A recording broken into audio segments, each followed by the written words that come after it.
So hello, I'm Dr. Alicia Campi, and I have been trained as a Mongolist and a Northeast Asian specialist, but one of the opportunities that's come to me recently is at the end of this year I'm going to be going and teaching in Kazakhstan. And because of this, I wanted to learn more about how Kazakhs are similar or dissimilar to Mongols and not make assumptions about their behavior, their attitudes, their government, and so forth. So I came very late to present a paper to the conference, and I appreciate very much the conference organizers allowing me to present this topic. You may know that Mongolia and Kazakhstan now have a closer relationship.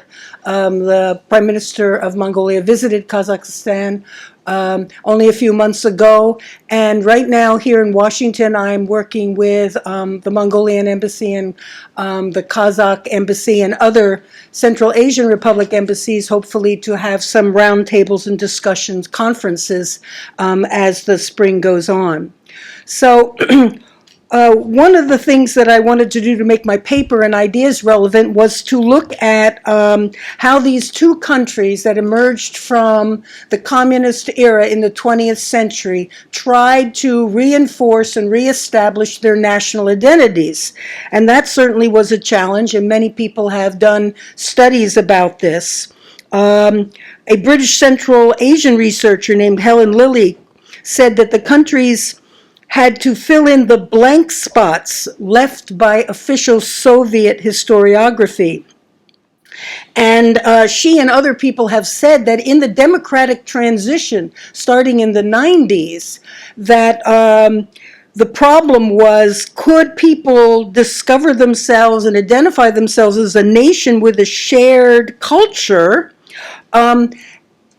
before or during the democratization transition process. So both of these countries, now with a very strong, challenging, economically powerful southern neighbor, have had to respond to create a national ethos or identity, each in their own way, and in many ways similar, have had similar experiences, but they have not talked to each other about these challenges.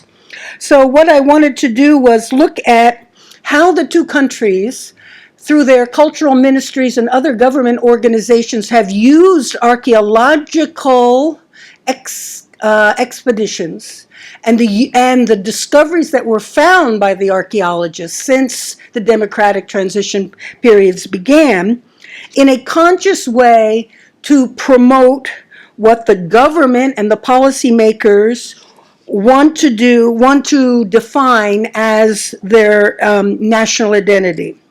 So, of course, the Mongols talk about Genghis Khan. They've elevated Genghis Khan from the very beginning. He was involved in the protest movements of the young democratic leaders on the streets. But over the past 30 years, Mongolia has been very proud to recognize the new dinosaur sites, tens of millions of years old, early Iron Age rock paintings, and Turkic, including Shungnu, which we saw those sites as part of this story of the Mongolian people on this Mongolian plateau. Now, meanwhile, over in Kazakhstan, on the steppe there, archaeological discoveries have started really from the 60s with something that was mentioned in a paper this morning, the Sokka people.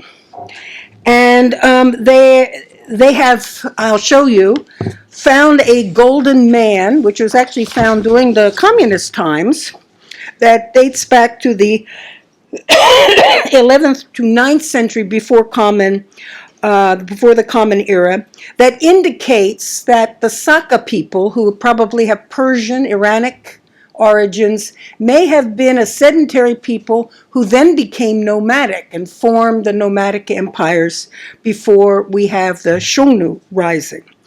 So when Mongolia becomes an independent nation, we'll start with the Mongolian situation, in the 20th century, it's it faced the fact that its ambiguous relationship to China was due to the nature of its split from the dying Manchu Empire and its inability to articulate a strong national identity during the next 70 years of communism, when it was a satellite of the Soviet Union.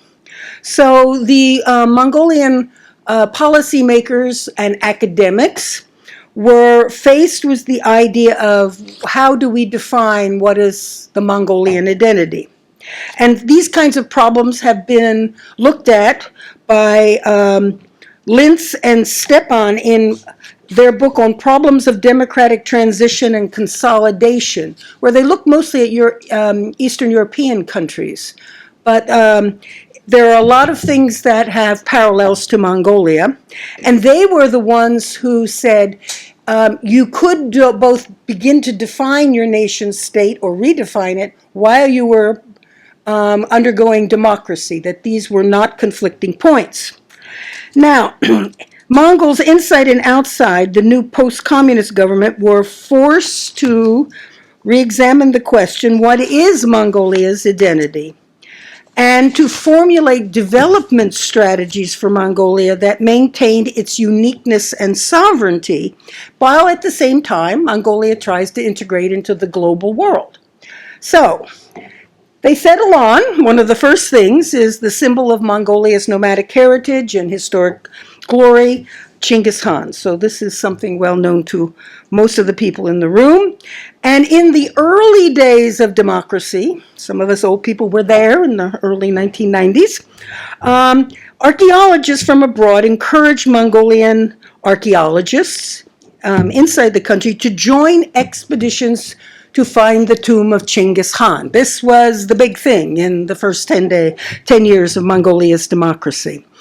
And it was suggested by Inner Mongolian historian Bullock that some Mongols believed that finding the tomb on Mongolian rather than Chinese soil was a way that the Mongols could assert their independence from China.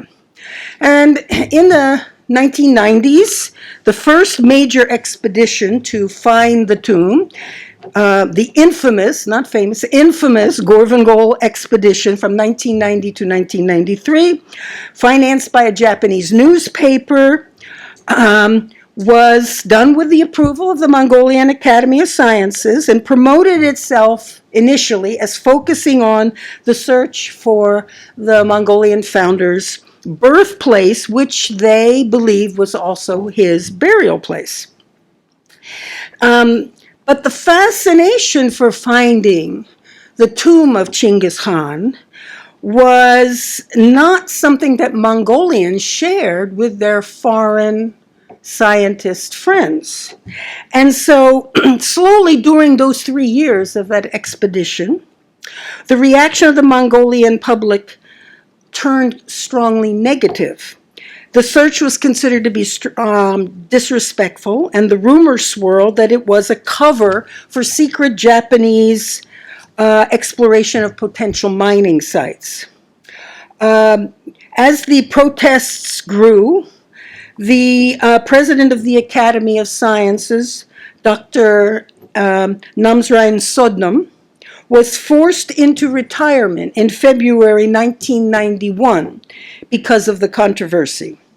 And after Gorvangol, the Mongolian government passed the 1994 Historical Monument Act, which makes the vandalism and destruction of historical sites illegal.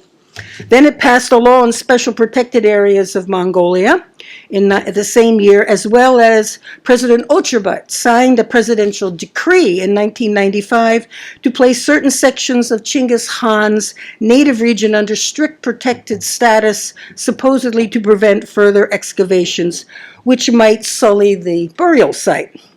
But archaeologists were not deterred, so a second expedition to find Chinggis Khan's tomb in the mid-1990s, this time funded by American investors, led by Maury Travis, a Chicago gold trader, was organized, and it ran into even greater problems because it appeared that the sensitivity of this issue among the Mongolian public was totally ignored.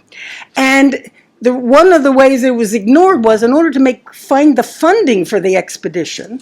Maury Travis had this big publicity campaign, both on television. He was even in Time magazine talking about how wonderful this was and what treasures would be found.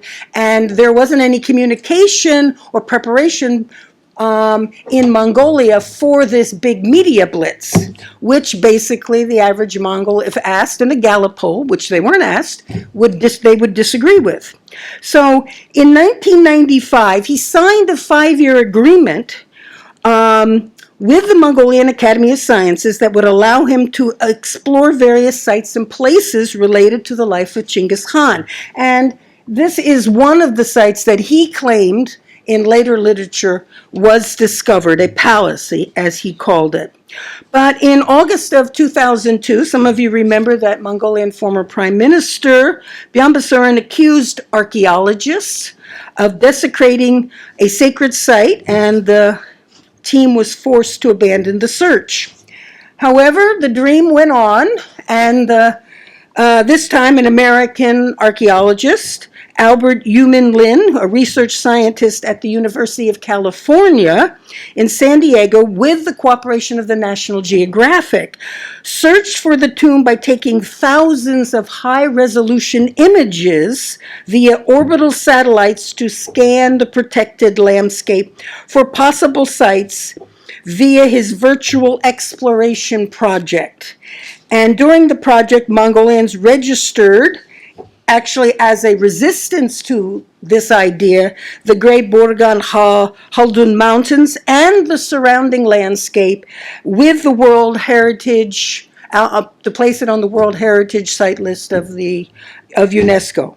And that was finally completed on July 4th, 2015.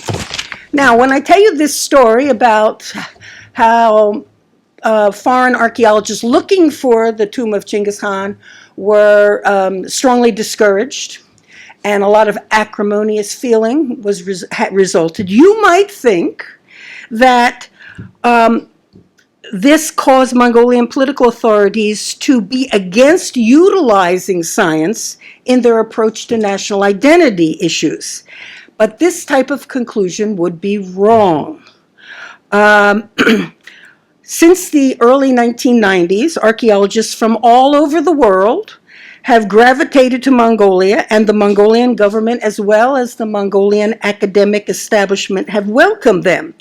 And this has been in part of the effort to expose to the world the great dinosaur sites that are still being uncovered in Mongolia.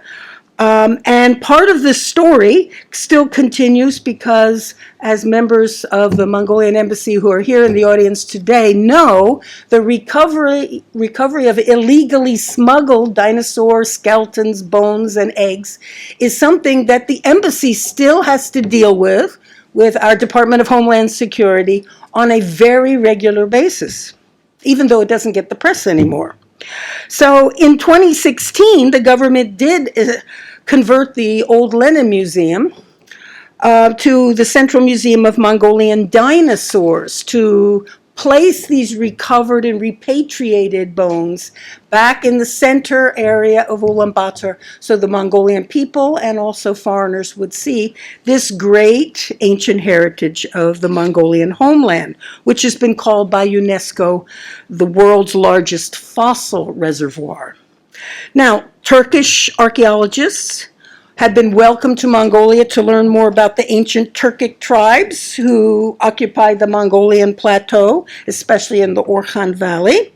And this valley was registered by the Mongols as a UNESCO World Heritage Site in 2004. And we also know that one of the organizers of this conference, Dr. Fitzhugh, has led a multidisciplinary team from the Smithsonian to look at a variety of pictographs of petroglyphs, which I will show you a bit later. These ancient rock carvings and funeral monuments, which are as much as 12,000 years old, were inscribed as a UNESCO World Heritage Site in 2011. So Mongolian government supports archaeology in these fields since it provides a complete documentation of the interaction between North Asian peoples and their environment, as well as it helps Mongolia reconstruct its history of ancient Mongolians and their way of life. Now, political authorities have approved archaeological expeditions around the capital of Karakorum. This is from a German expedition, findings which are available on the internet. And they are promoting the Orkhan Valley as a center of important social, economic, political, and cultural cradle, not only for the Mongol peoples, but for many other peoples. And I will show you later a picture of this government promotion.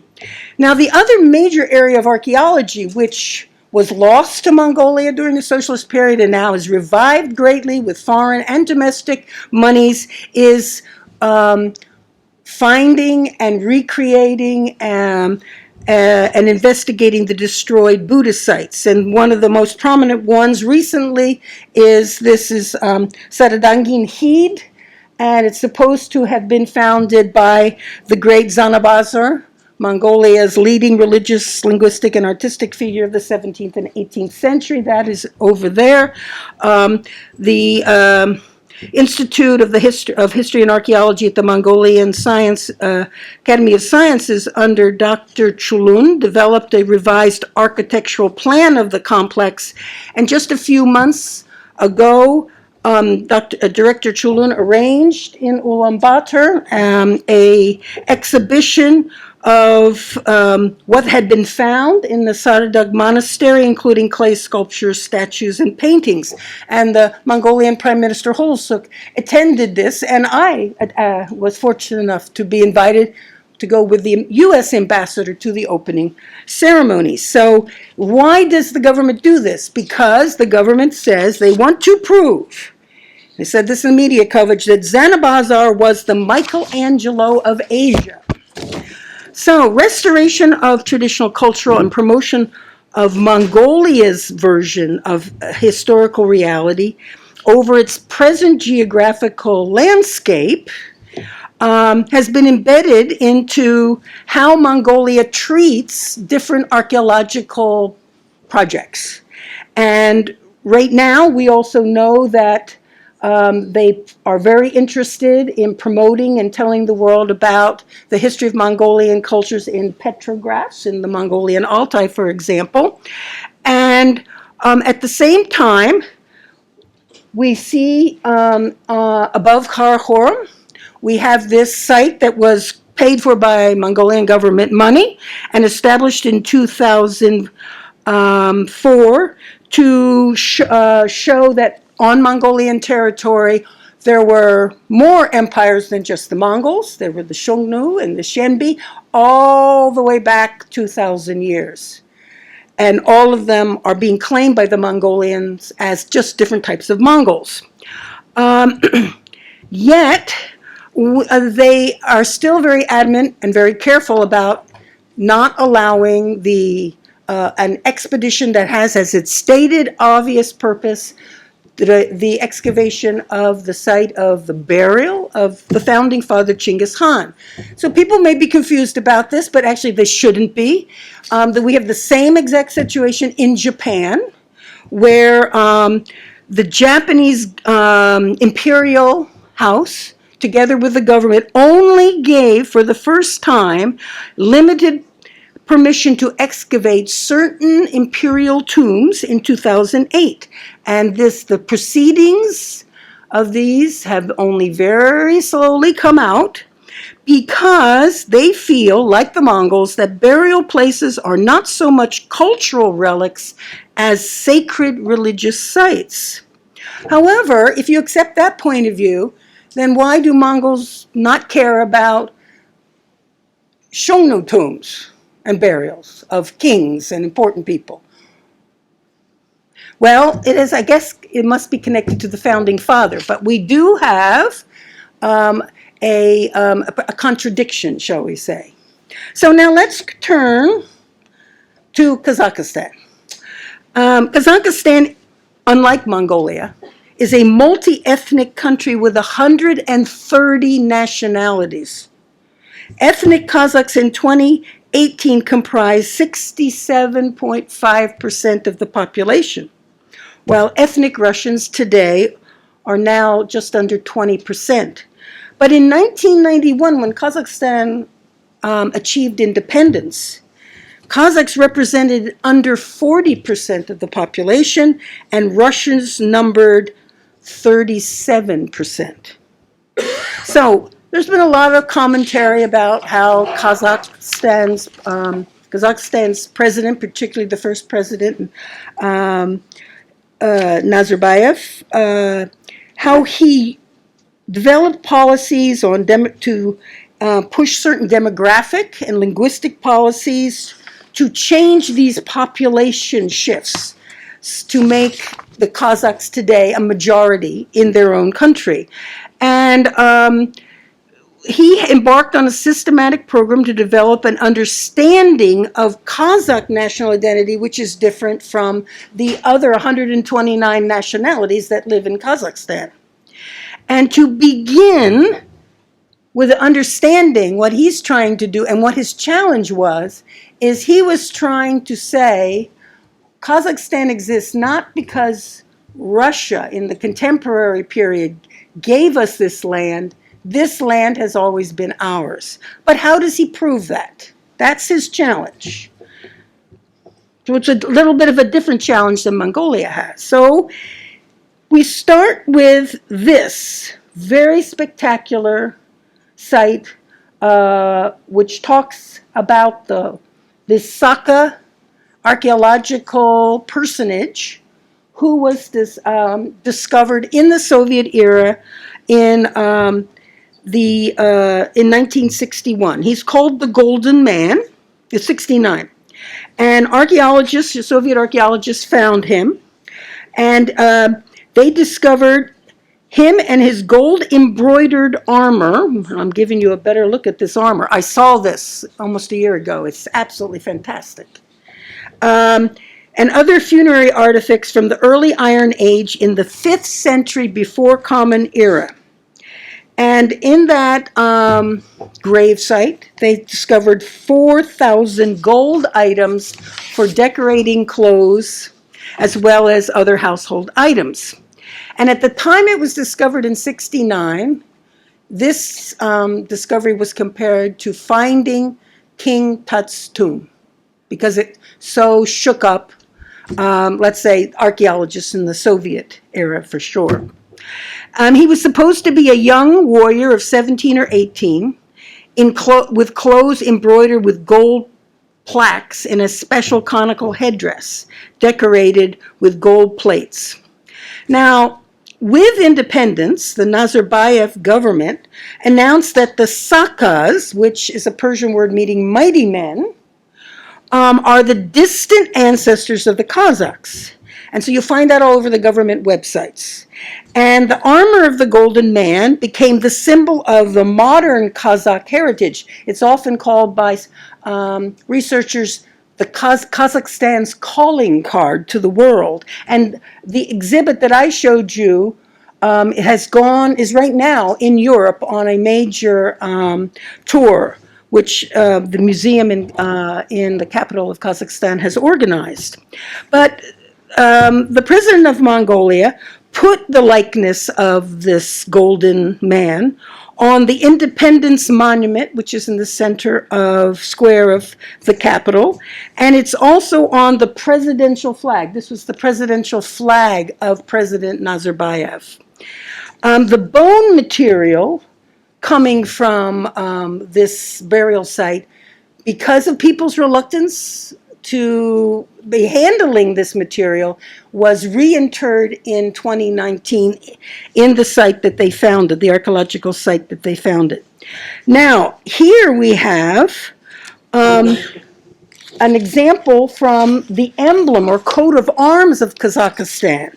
And here we have in this winged horses, which are called tulpars, that are on the national coat of arms, which was officially adopted in 1992. And you have the central element of a cross-shaped top of the Kazakh yurta. It's like the Mongolian turno, against a sky blue background. And these two animal-like birds are supposed to represent nomadic life and are heraldic images that stand for bravery and the century-old dreams of a multinational Kazakhstan building a strong and prosperous nation. So another thing that the Kazakhs have been doing is they've been promoting their petroglyphs, which you can see how beautiful they are. And they have also found 4 other tombs containing relics similar to the Golden Man suits. So the Kazakh government has taken these different archaeological discoveries, which have been funded by foreigners or also a lot by the government, and have said, okay, this has promoted the history of this land and why we as a people live on this particular piece of land. I don't have time because I'm to continue about what does this mean and why is he doing this in all the different variations, but basically he and the Kazakh government has been utilizing the science of archaeologists as a way to bolster their claim to national sovereignty over the territory of Kazakhstan, and against a Soviet narrative, for example. So now, in conclusion, what I have suggested, that when we talk about these two nomadic cultures, where we have layers of empires that we can go back, which actually are very intertwined, that according to the governments of these two lands, the governments that had the challenge of finding a vibrant national identity story that its own people believed and the world could understand, they wanted to use and redefine this through archaeology. But both governments also want to control the message that the archaeologists are giving. Now, what I would like to do is get further information to rationalize this control by checking the financial and the project licensing that was given to different archaeologists or rejected for certain archaeological projects, and compare that to discover what was perhaps the past 30 years of using archaeology by the national governments of these two countries. Thank you. So we have a little time for questions, particularly for Alicia Campi. We also have maybe a time for a few questions for previous speakers if you're interested, but I'm sure there's lots to talk about here, and I guess the ambassador will start us off. Yeah, it's not a question, it's just my comment on the point that Mongolian authorities were discouraging, those seekers for the tomb of Genghis Khan for some mysterious reasons. Perhaps I belong to one of them because I was a Minister of Education, Science and Culture from 2012 to 2016, and I had to discourage a number of people who were coming to me to look for the permission for such an expedition. And there is no mystery behind it because, first of all, those who were coming to me were not looking like archaeologists or scholars. Perhaps they have seen a lot of Indiana Jones movies and wanted to find immediately the tomb of Genghis Khan. So I was discouraging them because, well, at least we had to find, tomb of Trent, leader of the great empire, commander of 10,000 soldiers. We don't have it. No single tomb found from the 13th century, like minor kings. You know, if you find the minor kings, you can maybe step up to the bigger kings and finally end up in Genghis Khan's tomb. If you are not Indiana Jones, who suddenly finds a lot of things. Well, just recently we found one mummy in the west of Mongolia, which belongs obviously to the 13th century, as our scholars say. It was found in a cave, which is not traditionally Mongolian way of burial. So I don't know, because by the time when it was found, I already came to the Washington DC, so I don't have first-hand material. Why this guy was buried in the cave? Why? Because I personally believe why we find a lot of Hunnu area, a lot of Turkish area tombs, because perhaps the burial procedures were like this. Whereas in 13th century, probably burial procedures were different, and people were just left in open place. That's why we don't find tombs. I'm not certain that Genghis Khan's burial took the same way, but I just believe that if you want to find a great Khan, you have to find the soldier first. Interesting. Other questions? Yes. Thank you for your interesting presentation. Actually, I also worked for the Kazakhstan about 5 years. But my question is very simple. How about the differences of their attitude to Russia? Because as I know, the Kazakhstan's attitude for the Goldman is their competition for the conqueror of the Alpha Genghis Khan. I mean the Sokka culture, but Russia take a point on the Kitian culture. So I think there is big differences between Mongol and Kazakhstan. So I think their attitude to the nationalism, there should be some differences.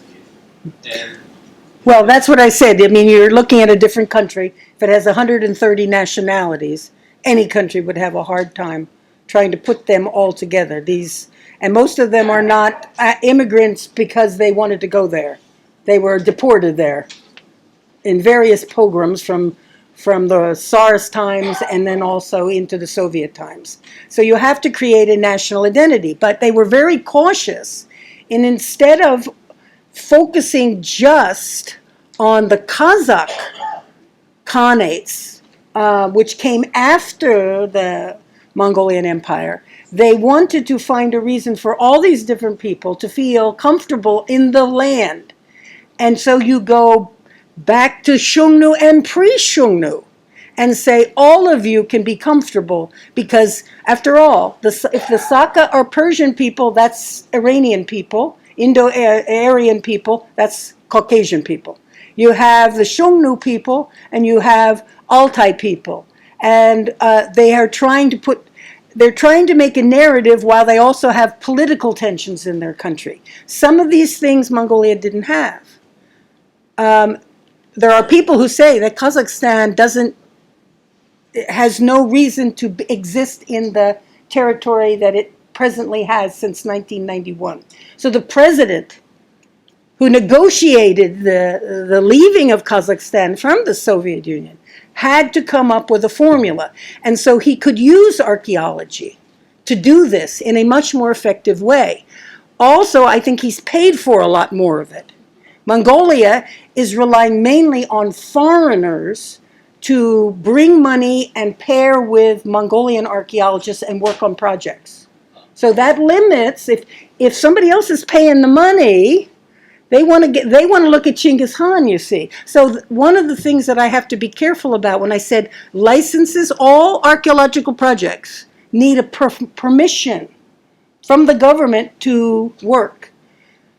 In general, especially not during the time of the ambassador, but previous to him in the 1990s, permissions were given to everybody. But then, as they proceeded, then suddenly the permissions withdrawn. One question in the back, yeah. Just one question. Is that Kazakhs like a cookbooks? Yes, Kuktuks. Yeah, they were one of the groups. Yes, Kuktuks. So, but where we is I'm going to watch as I see this, we'll call it a rapprochement between Mongolia and Kyrgyzstan and Kazakhstan, because they why are they getting closer? Because they're both challenged by China. So how do you, in the area of China, and with a shared history of a great Russia, how do you distinguish your history? Well, you claim that we have these empires, and whereas the Mongols say, Xiongnu, this is the homeland, Mongolia Plateau is the homeland, I can show you that Kazakhstan is saying, no, the homeland of the Xiongnu is Kazakhstan. So maybe their stories of national identity will begin to compete with each other. All right, and on that interesting note, I think we can wrap it up. And so Sarul should be very proud of me. We're like 1 minute ahead of time.